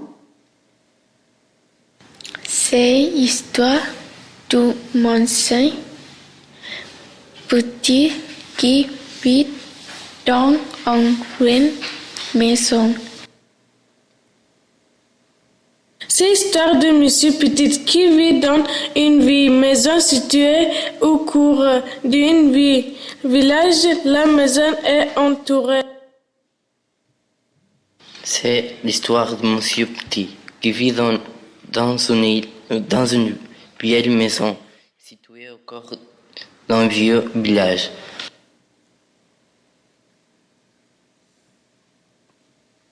Alors, certains avaient des compétences en pleine construction, et c'était au stade du décodage. Ce qui est intéressant pour eux, par exemple, c'est aussi de consolider dans la langue sur laquelle ils venaient d'apprendre. Donc on peut encourager, par exemple, à ce qu'ils poursuivent aussi de la lecture aussi dans leurs autres langues. Hein, qu'on lise quelle que soit la langue, on apprend, on a des compétences de lecteur. Alors certains élèves ont continué à progresser en langue française. Et puis, certains, au contraire, ce qu'ils donnent à voir, à entendre, c'est de la difficulté de lecture, alors qu'ils n'étaient pas en difficulté dans leur langue. Donc, c'est très dur lorsqu'on est, surtout qu'ici, et puis les personnes qui écoutent, ce sont plutôt des bons élèves ou d'anciens bons élèves. C'est très difficile quand on est un bon élève de se retrouver dans une situation où on est catégorisé mauvais élève. Surtout qu'il y a eu beaucoup d'investissements, beaucoup d'énergie. Des fois, il y a eu des sacrifices aussi de la famille par rapport à la scolarisation. Et puis, il y a une autre représentation. Une des élèves, c'était très violent, par exemple, a été notée 1 sur 20 en langue française. Donc, c'est pas forcément... Voilà, c'est pas évident. Donc, déjà, au niveau de la représentation, et puis, il y a des faits aussi... Alors, il y a aussi cette représentation. Il y a aussi un autre point que je voudrais souligner par rapport juste à ce point d'étude, c'est que les élèves, même si vous n'avez pas eu le temps, évidemment, on n'a pas le temps d'analyser, mais Carlos lisait très très lentement. Tous lisaient beaucoup plus lentement que le plus lent des natifs. Dans tous les cas, ils avaient tous des scores inférieurs. Sauf une élève en primaire. Mais sinon, les autres avaient des scores inférieurs. Et pourtant, ça n'impactait pas forcément sur leur compréhension. C'est-à-dire que si on leur laissait plus de temps, ils arrivaient très bien ensuite à réaliser certaines tâches. Je pense à Carlos qui a eu son brevet avec mention et qui est parti en lycée. Donc ça pouvait donner aussi une impression assez négative sur ces élèves lorsqu'on le fait en lecture oralisée. Et puis ça montre qu'ils ont besoin de plus de temps pour tout, même pour lire un texte. Donc là, tout à l'heure, j'ai eu quelqu'un qui me contactait par rapport à la question du tiers-temps. En effet, nous, dans le rapport d'Evascol, on a évoqué la question du tiers-temps, le fait d'avoir plus de temps aux examens. Parce que tout prend plus de temps. Le décotage, la compréhension, le fait d'avoir ces différentes focalisations sur le... Voilà, tout prend plus de temps. Et le rythme d'entrée dans la francophonie est aussi plus ou moins rapide. Certains vont rentrer très rapidement et d'autres pas rapidement. Donc on ne peut pas comparer les élèves les uns avec les autres en disant « oui, mais lui, il apprend très vite ». Oui, mais lui, c'est un autre. C'est un autre. Donc il va y avoir des entrées différées dans la langue pour de multiples causes. Donc j'ai cité, le temps de l'enfant n'est pas celui de l'adulte. Alors les différentes causes, je ne peux pas les évoquer parce qu'il y a plusieurs différents paramètres. Il y a par exemple l'insécurité linguistique, il y a aussi ce que Cécile Goy appelle le conflit de loyauté, le fait de ne pas vouloir s'engager dans une langue nouvelle parce qu'on a quitté un pays, on a quitté des fois des langues, et donc c'est difficile de s'engager vers une nouvelle langue. C'est pas évident d'accepter la nouvelle langue. Les enfants ne sont pas forcément en adhésion sur ce projet migratoire, donc certains vont avoir plus de temps, certains pensent au retour dans le pays, d'autres... Voilà, il y a plusieurs facteurs, il y a aussi les conditions de séjour, il y a plusieurs facteurs que je n'aurai pas du tout le temps de détailler. Ce qu'on voit, c'est quand même qu'il y a un lien. Moi, dans mes recherches, puisque c'est vraiment le cœur de mes recherches, il y a quand même un lien avec les compétences initiales, c'est-à-dire que des élèves qui ont des compétences scolaires, qui correspondent à leur cycle, vont avancer plus rapidement que d'autres élèves, quelle que soit la langue, c'est-à-dire que l'élève peut avoir une langue très éloignée. Je donne l'exemple, par exemple, d'un élève éthiopien qui était de langue amharique, il allait plus rapidement qu'un élève portugais, qui est pourtant une langue avec une proximité linguistique avec le français, tout simplement parce que ses compétences scolaires étaient plus fortes. C'est ce qu'on a vu un peu pour les mathématiques, où certains arrivent plus facilement à faire des transferts parce qu'ils s'appuient sur la solidité de leurs compétences scolaires. En tout cas, la conclusion un petit peu pour vous, en tant qu'enseignant en poste ou futur enseignant, c'est que le rythme d'appropriation des élèves ne correspond pas au temps de mise en place de dispositifs linguistiques. C'est-à-dire que les élèves sont inscrits en unité pédagogique, mais c'est seulement pour une année. Ensuite, il peut y avoir un petit suivi. Mais ça veut dire que l'année suivante, ils se retrouvent en classe régulière. Et ils sont toujours dans l'apprentissage. C'est pas parce qu'on a passé une année en UPE2A que ça y est, on n'a besoin de plus rien. Donc il y a toujours besoin, ce sont toujours des élèves à besoins éducatifs particuliers, des besoins qui sont envisagés dans un temps plus long. Alors pour donner des repères, ça c'est sur un échantillon de 180 élèves, par exemple, un élève qui est complètement non francophone, lorsqu'il arrive, au cours de la 3e année en France, il arrive au niveau B1, d'après le cadre européen commun de référence pour les langues, c'est-à-dire qu'il commence à comprendre un petit peu tous les sujets très généraux, il commence à être capable d'argumenter, etc. Bon, je ne vais pas rentrer dans les détails là-dessus, parce que sinon, c'est pas le propos. Donc ça, c'est une conclusion, en tout cas pour les enseignants, c'est qu'en effet, ces besoins sont à prendre en compte et dans le quotidien de la classe. Et puis, un autre phénomène qui est vraiment apparu pour cette recherche Evascol, mais aussi pour ce que j'avais vu au moment de ma thèse, c'était la nécessité des interactions entre pairs et multiplier ces interactions avec les natifs. C'est-à-dire que les élèves, lorsqu'ils arrivent en classe, le matin, à 8h30, ils s'assoient en classe et des fois, ils ne parlent pas. Le professeur parle beaucoup. Alors, lorsqu'ils sont en UPE2A, ils vont parler, mais avec d'autres élèves qui ont une compétence, sont en interlangue française. Et puis, il y aura un seul interlocuteur pendant toute la journée, ça va être le professeur de français. Et puis, à la cantine, souvent, ils sont seuls. Alors, certains vont aller jouer au foot, d'autres restent sur le banc tranquillement à attendre que l'heure passe, etc. Mais ils mettent en place des activités qui favorisent les interactions avec des natifs. C'est quelque chose qui est vraiment essentielle. C'est pour cela que l'inclusion est vraiment essentielle et il ne faut pas la différer, même pour les élèves peu scolarisés antérieurement, parce que c'est là où il y a aussi toutes les relations sociales qui s'établissent, hein, parce qu'avant d'être des migrants, avant d'être des allophones, ce sont des enfants et des adolescents, et puis en plus, ça permet de multiplier les interactions et développer des compétences langagières qui sont à valoriser.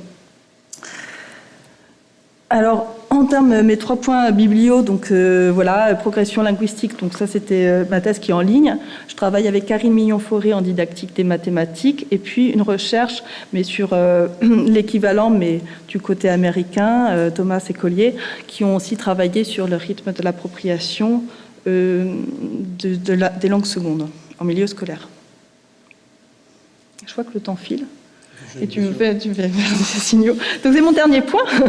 Donc mon dernier point, je savais que j'avais pas le temps. Du coup, je me suis dit, je vais juste faire un point d'information sur la formation.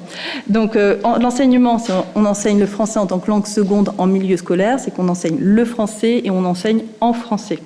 C'est la particularité. En flux, on enseigne le français, c'est-à-dire la visée, c'est que les élèves puissent parler le français. Mais là, il n'y a pas que cet objectif. Il faut aussi enseigner sa discipline en français. Donc il y a un double enjeu. Donc c'est à la fois des défis et des réussites des élèves et des enseignants. Et pour la réussite de tous. Parce que finalement, ce que ça apporte des gestes professionnels aussi, quels que soient les élèves. Hein.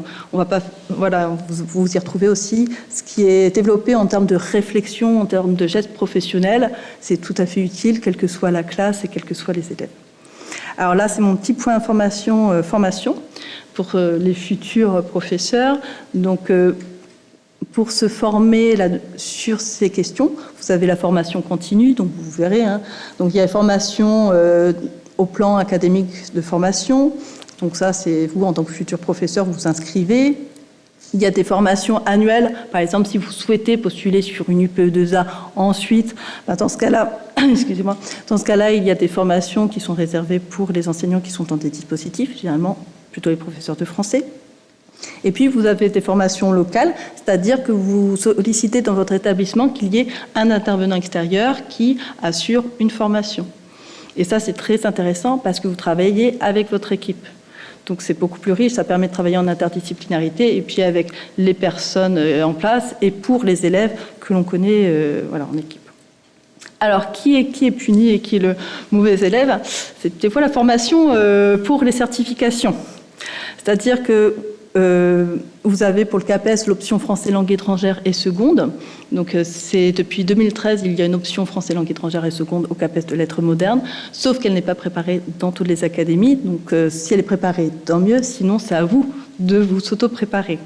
Et puis une fois que vous êtes en poste, vous avez la certification complémentaire de FLS. Et là aussi, ça dépend des académies, mais des fois l'offre de formation est un petit peu légère, voire inexistante. Donc les professeurs des autres disciplines, ils sont moins touchés par la formation. Il vous reste aussi la fac. Vous venez dans les universités, dans les masters, on fait aussi des cours sur la didactique du FLSCO, etc., etc. Voilà, pour le français langue seconde, moi je vous invite à aller dans un texte de Jean-Pierre Cuc, le français langue seconde, origine d'une notion et implication didactique, qui permet de restituer en fait ce que c'est le FLS. Et puis sur le plan pédagogique, Michel Vertalian-Bourgade et Gérard Vignier, et il y en a d'autres, mais voilà, j'ai fait le choix de 3. Voilà, et ça c'est ma page pub. Donc, vous retrouvez les bibliographies, les informations sur le site français langue seconde. Avec des étudiants, on a fait un petit groupe UPE2A recherche et ressources. Vous pouvez vous inscrire. C'est pour discuter sur des questions de classe. Pour les Bordelais, si vous voulez avoir des expériences d'enseignement auprès d'un public migrant, mais adulte, il y a l'association M auprès des migrants et des exilés. Et donc là, c'est en partenariat avec l'Université de Bordeaux, puisque cette association est hébergée dans l'Université de Bordeaux. Vous avez tous les éléments, toutes les ressources sur le site de l'ADEB qui a été évoqué. Et là, vous avez énormément de brochures qui sont utiles et sur lesquelles vous pouvez vous appuyer. Et puis, vous avez aussi les cahiers pédagogiques, je vous dis, pour en tant que praticien. Voilà, c'est des associations avec lesquelles je travaille plus particulièrement. Voilà, merci. Il nous reste à te remercier chaleureusement. Merci beaucoup. Bon, le temps est compté, mais quelques questions peut-être avant de vous donner le micro. Moi, je souhaiterais peut-être revenir sur un point qui m'a marqué. Ce sont les éléments d'ordre, tu parlais d'inclusion, éléments d'ordre affectif. Tu disais, avant d'être migrants, ce sont des élèves qui sont, enfin des enfants qui sont d'abord des enfants ou des adolescents avant d'être migrants. Et tu as insisté, sans pour autant trop le faire, sur le fait que lorsque le projet ou l'horizon social ou familial n'est pas dégagé, le fait de s'intégrer, de s'inclure dans un projet d'intégration langagière ou scolaire est peut-être compromis. Donc ça, c'est un point qui est sûrement très, très, très important. Autrement dit, la dimension en fait, professionnelle de notre engagement dans l'inclusion scolaire, les éléments professionnels en fait, sont toujours soumis à la réalité humaine des élèves qui sont là. Donc j'ai retenu les mots de patience, les mots de bienveillance. Bon. Et donc je revenais sur l'évaluation. Alors c'est bien parce que tu viens de finir ce gros travail sur Evascol, tu n'en as presque pas parlé, donc on n'a pas une heure pour en parler, mais peut-être quelques points là-dessus. Ce qu'on peut aussi remarquer, c'est que ce qui est évalué alors, ma première question, ce serait celle-ci. Fort du constat qui est le suivant, c'est que bien souvent, avec ces élèves-là qui ne rentrent pas dans ce qui est attendu par la scolarité entre guillemets normale, c'est que l'on ne va pas pouvoir évaluer ce qu'ils savent vraiment faire, leurs compétences, ou les évolutions en fait, de leurs compétences. En fait, on évalue ce qu'ils ne savent pas et on n'arrive pas à évaluer ce qu'ils savent.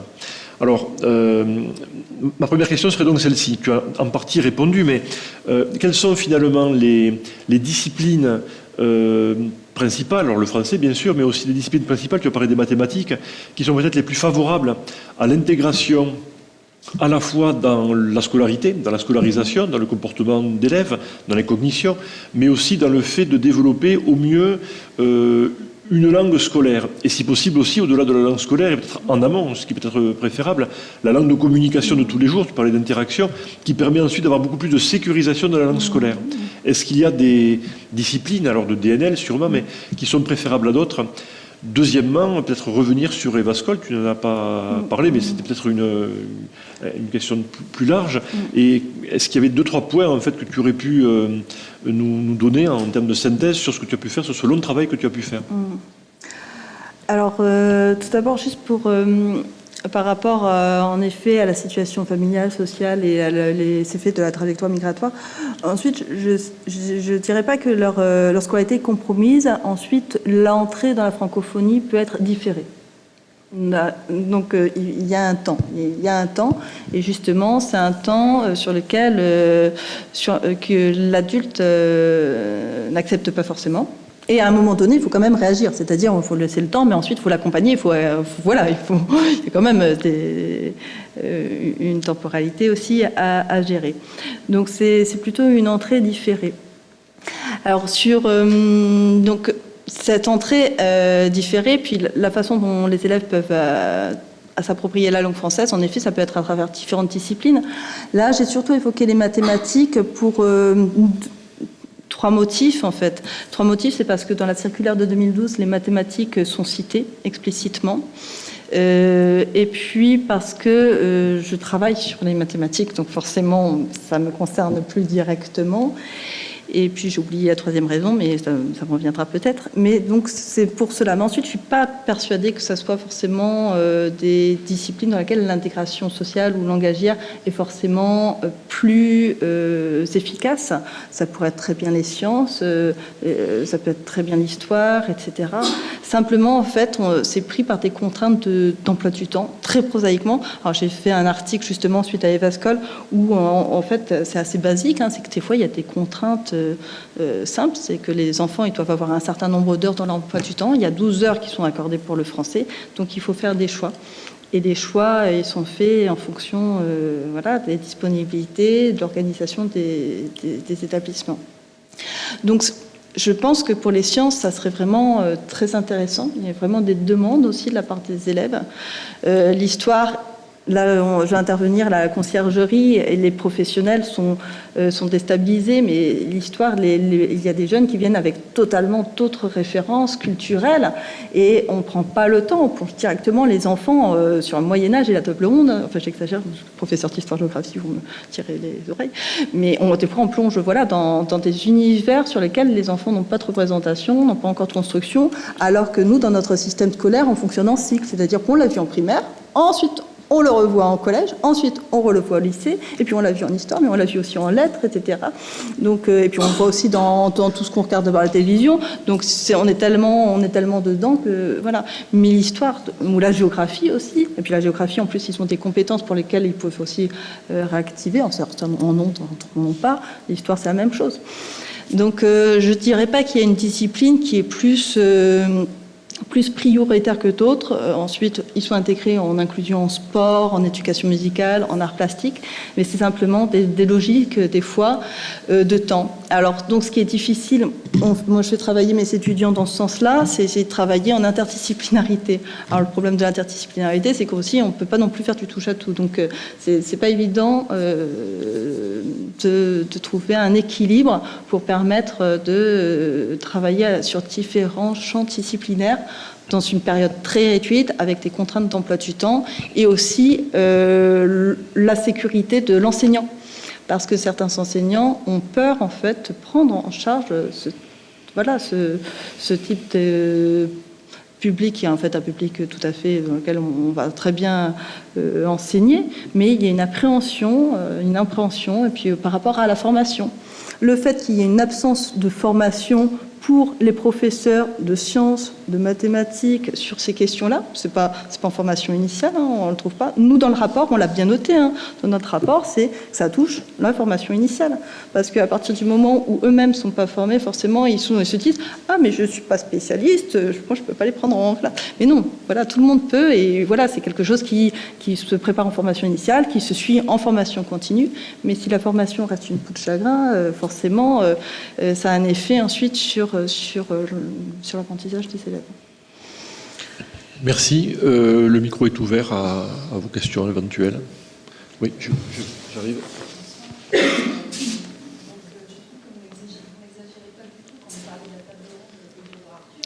Vous n'exagérez pas du tout. Merci.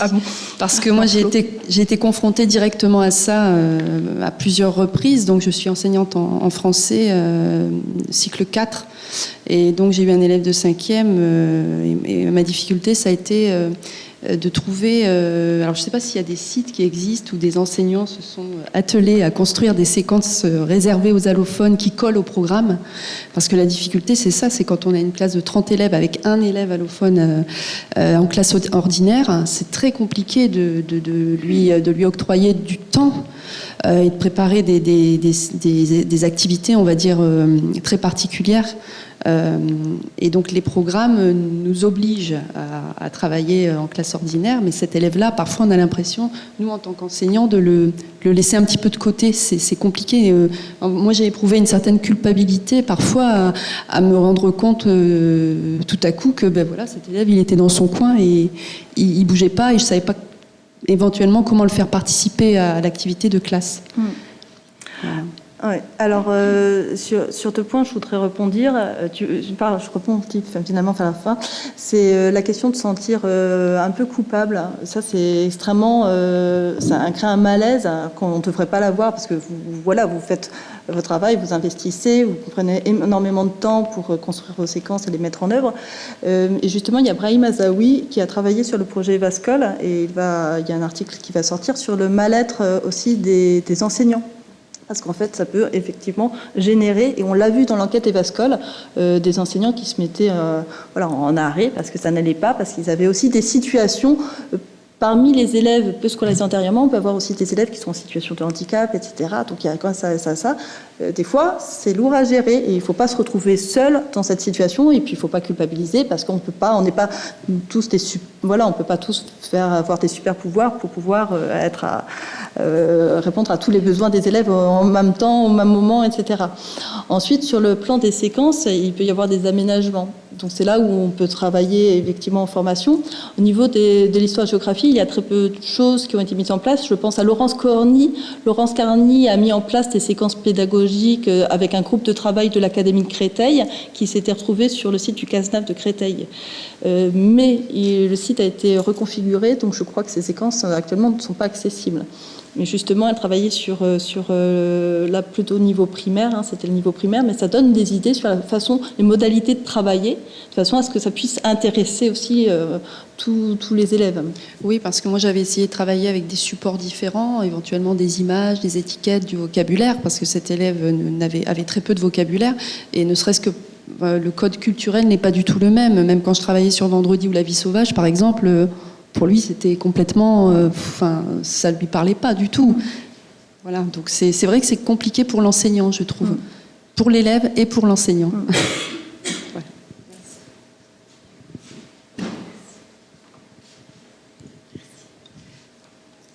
Bonsoir, merci beaucoup pour la présentation. Alors moi, je suis enseignante-chercheur ici en géographie, justement, voilà. Donc c'est pour ça que je voulais réagir. Et j'ai travaillé en fait avant sur les migrations, donc ça n'avait rien à voir. Mais du coup, d'être ici à l'ESP me fait émerger pas mal de questions sur la didactique aussi de cette discipline. Et avec ces élèves-là. Et je pense qu'effectivement, en géographie, il y a des compétences spatiales qui peuvent avoir que d'autres n'auront pas. Il y a un langage aussi, le langage cartographique. Enfin, et j'ai pas les solutions non plus, mais je pense qu'il y a des compétences qu'on pourrait exploiter aussi chez ces élèves-là pour faire de la géographie. J'ai enseigné aussi dans le secondaire, donc j'avais moi aussi des élèves qui étaient un petit peu... un qui venait de Turquie notamment, qui parlait pas du tout le français. Et moi aussi, j'essayais de lui proposer des étiquettes, des supports un peu différents, mais je me sentais souvent bien démunie. Ouais. Et bon, il jouait le jeu, il coloriait les cartes, mais en fait, c'était, je pense pas que les apprentissages étaient vraiment acquis derrière. Et j'avais une question, en fait, vous avez parlé au début de votre exposé que vous aviez travaillé dans vos recherches avec le dessin. Et j'aurais voulu savoir du coup quel type de dessin, quels étaient les objectifs et les consignes que vous aviez données. Alors là, les dessins sont... Enfin, il y en a un petit peu parce qu'il y avait des centaines de dessins, plus d'une centaine de dessins. Les dessins, il y en a quelques-uns qui sont en ligne et qui sont rattachés à un article qu'on a coécrit avec Maïté Naramaniag. Alors le dessin, c'était tout simplement « Dessine-toi dans ton pays, dessine-toi en France ». L'analyse n'était pas ou une analyse psychologique pour savoir s'il mettait des couleurs sombres ou quoi que ce soit. Je ne suis pas du tout en psy, voilà. L'analyse était simplement sur la récurrence de certains motifs.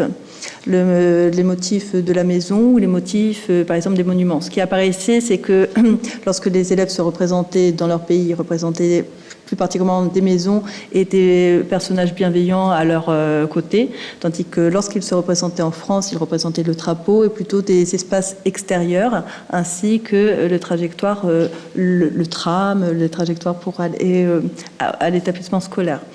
Donc on a fait des analyses, enfin j'ai fait, puisque Maïté Naramaniag, elle travaillait sur les dessins liés à l'inclusion. Hein. Donc ça c'était les dessins sur ces représentations. Et sur aussi l'expression du bien-être ou du mal-être.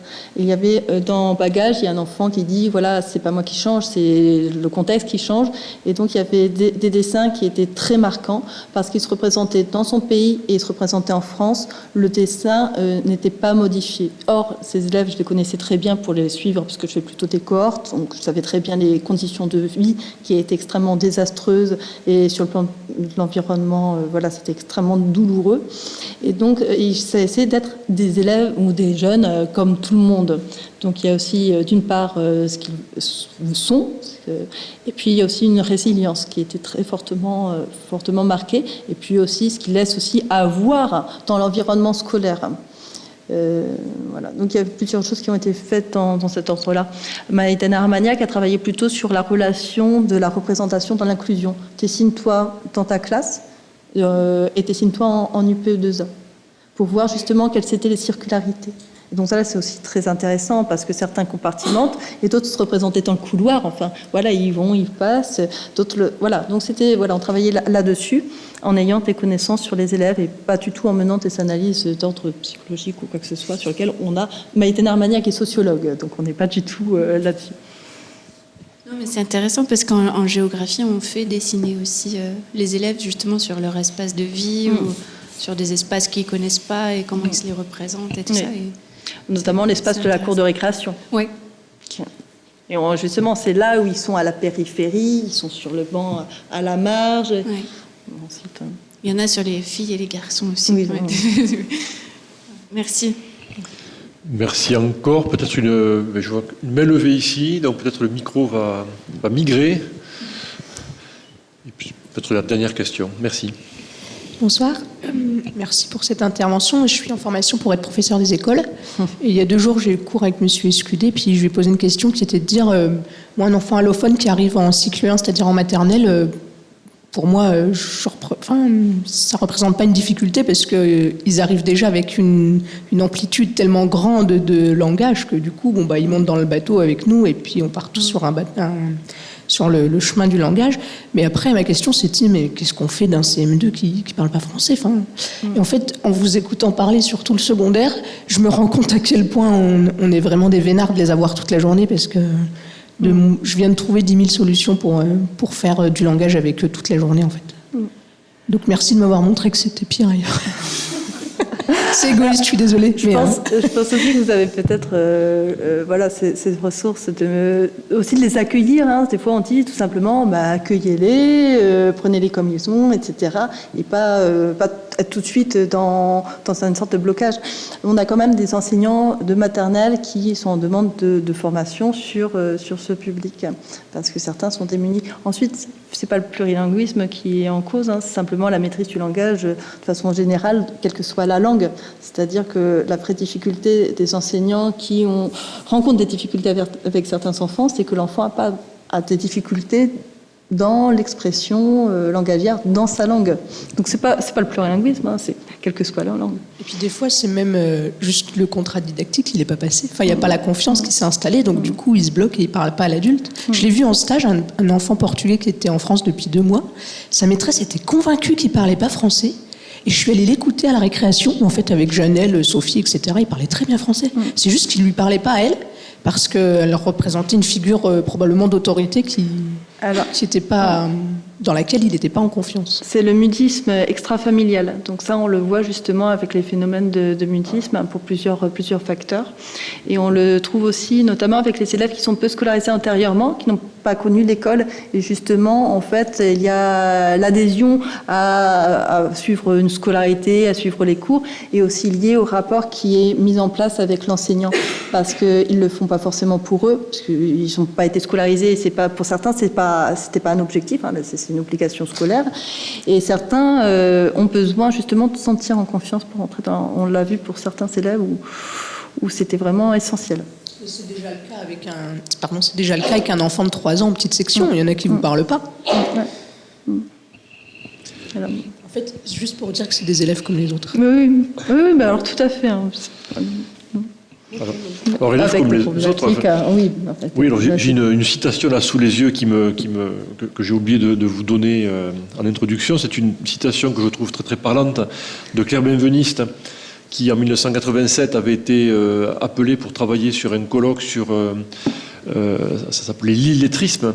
Donc on n'en parlait plus de handicap linguistique mais d'illettrisme, et elle saute de l'illettrisme, ou plutôt arrive à l'illettrisme en passant par les enfants de migrants, illettrés dans la mesure où ils n'ont pas la maîtrise du code écrit de la langue française. On a vu à quel degré il y avait une difficulté finalement à pouvoir lire la combinatoire française comme d'autres langues. Et voici la phrase que je voulais vous citer. L'allusion aux enfants de migrants est fréquente. Ces enfants ont en effet servi à montrer que les difficultés d'adaptation qu'ils rencontraient à l'école étaient au fond des difficultés rencontrées à de moindres degrés par tous les enfants. Et que si l'école était mal adaptée aux enfants migrants, c'était peut-être qu'elle était mal adaptée à tous. Alors c'est un constat de 1985, je pense que ça peut beaucoup changer, mais peut-être que ce qu'il faudrait vraiment qui soit immuable désormais, c'est évidemment de se rendre compte qu'on ne va rentrer dans les apprentissages que par les langages. D'où l'intérêt de passer par différents langages. Le langage mathématique est formidable parce qu'en fait, non seulement le vocabulaire a priori est le plus commun, mais aussi les éléments en fait, conceptuels qui sont ceux d'un langage ou de construction mathématique sont des éléments qui sont pour de bon une sorte de cognitivité un petit peu universelle. La technologie, les sciences, parce que là on est vraiment dans de la manipulation. Donc on peut manipuler des objets, faire des constructions technologiques ou des constructions ou des expériences en fait scientifiques qui réussiront parce que on aura suivi bien comme il faut en fait les différentes étapes qui elles sont données dans une langue de communication relativement aisée. Donc l'attention la plus profonde en fait au langage, et pas strictement à une langue qui viendrait d'en haut, mais un langage qui se construit, est quelque chose sûrement qu'il convient de développer, évidemment, pour tous les enfants, alors aux enfants de migrants en grande priorité, aux enfants allophones, mais également à tous les enfants. Merci encore et merci énormément à toi, Catherine, pour cette belle présentation. Avant de se quitter, donc un tout petit point pour nous se rappeler qu'on se retrouvera mercredi, alors c'est pas jeudi, mais c'est mercredi 6 mars, ce sera l'avant-dernière boussole à la même heure, mercredi 6 mars, alors on change totalement de sujet, on va passer aux enfants autistes, donc rien à voir avec ces enfants allophones, on va accueillir Daniel Roy, qui est un psychanalyste à Bordeaux, qui est secrétaire général de l'Institut psychanalytique de l'enfant. Donc le travail qui sera le nôtre, ce sera auprès de lui, avec lui, comment accueillir un enfant autiste dans sa classe et comment apprendre à marcher pas à pas à ses côtés. Encore un grand merci Catherine, merci à vous, à bientôt.